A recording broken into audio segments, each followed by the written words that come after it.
What's up, guys? Midwest Tour Review here back again. Well, we got a new delivery, a new product from the folks over at Olsa Tools.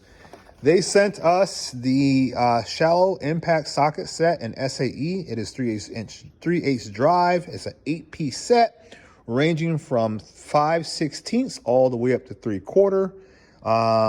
Let's see here. What else? Let's see. Part number is 1760. Check them out at www.olsatools.com or give them a call. Do more, do better. So they sent us a set. I have not used it. You see here, I had them a couple days ago and I knew they were coming, and I had to fly to Tennessee, South Carolina, back home, then O'Hare or Chicago, then to Colorado and back home again. So I've been in the air most of the week, and so I have not got a chance to use them. But obviously they're 3/4 inch, and we know that we have several projects that are requiring SAE sizing, and so therefore we're going to be putting these things to the test. Let me see if I can pull one of them off real quick. We'll just give it a once over. So they are what do you call that? What is the name of that? They're not penned, right? They're penless. There you go. And so they've got that hexagonal shape, octagonal shape, I guess, whatever, depends on how many sides there are. And so that's a good thing. I can see the spring in the bottom down in there. They're a 6-point design.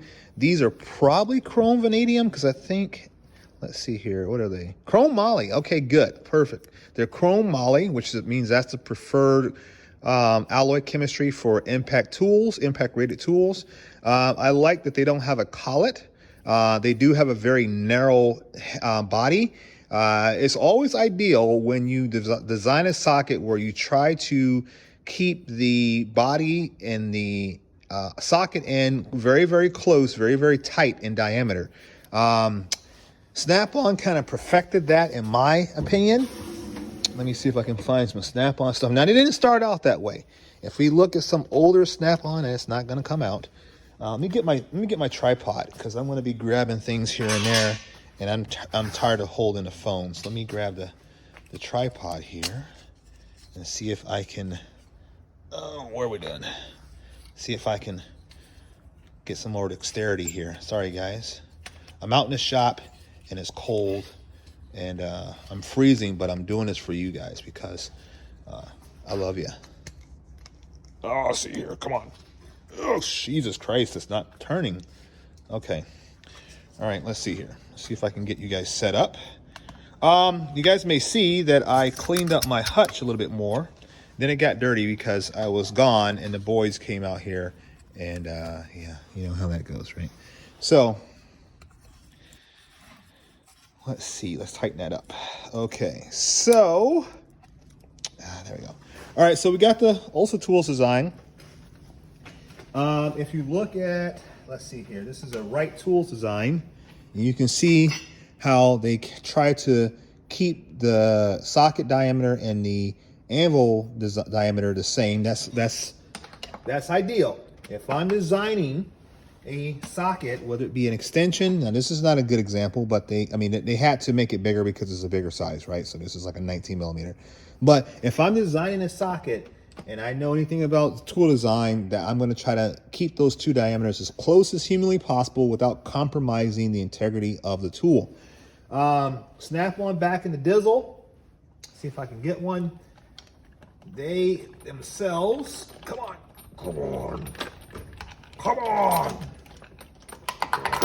There we go. Okay.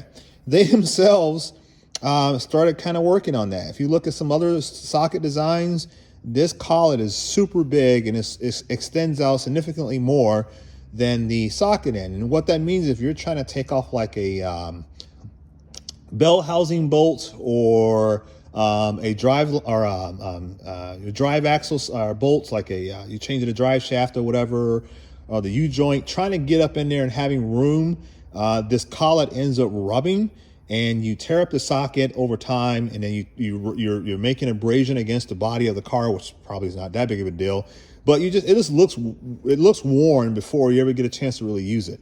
So I always like designs when they try to keep the two fairly close in diameter. It just seems like there's a little bit more of a thought process goes into that when you do it that way. If you look at Snap-on's newer stuff, I'm gonna go over here and off camera. Let me see if I can find a representative example of that. Here's their new socket or the newer style stuff here. And I gotta, every time I grab these sets, I end up dropping them. But if we grab, like here's a 18 millimeter, is it? Something like that. 17 millimeter. Once again, they've kind of figured out, yeah, keep it close, right? Keep it close. And that's better, right? Because if this can fit, that means that can fit, and then you can get in there and do your job. So I like it when tool manufacturers keep things close. I'll have to look and see what the relative cost is for the Ultra Tools set, because I don't know offhand, and I have some old Mac stuff as well. I think I've got some, see, Mac figured it out too. You see that that's 17 millimeter as well. And even though this is a pen design, Mac still kept the diameters fairly close. And that's important, like I said. So any tool manufacturer today that is not legacy, meaning that they don't have a lot of legacy building these types of tools, all you have to do really is refer to what's already been done, and they're going to have relative good success. Make a tool that's reliable, follow some designs, because if you weren't part of the innovation process for coming up with this design and trying to minimize, or reduce size as much as possible without compromising the tool, the best thing you can do is to leverage the work that other people have done and try to come up with a tool design that works. Keep the cost makes sense, and try to improve upon in areas that make sense, right? You don't have to do like Harbor Freight does and simply steal someone else's design and make the same exact tool and change where this little piece here looks like, or change how the writing is and call it your own tool. No, don't do that. Look at the designs that are already out there and see if you can improve upon it. So that's what I would recommend. But yeah, so check out, guys, Ultra Tools. I'm not going to talk any more about it because I need to run the tool to make sure that it's going to work out. But here's their set. Like I said, it's an 8-piece set. It's SAE, 5/16 to 3/4 of an inch, chrome moly material.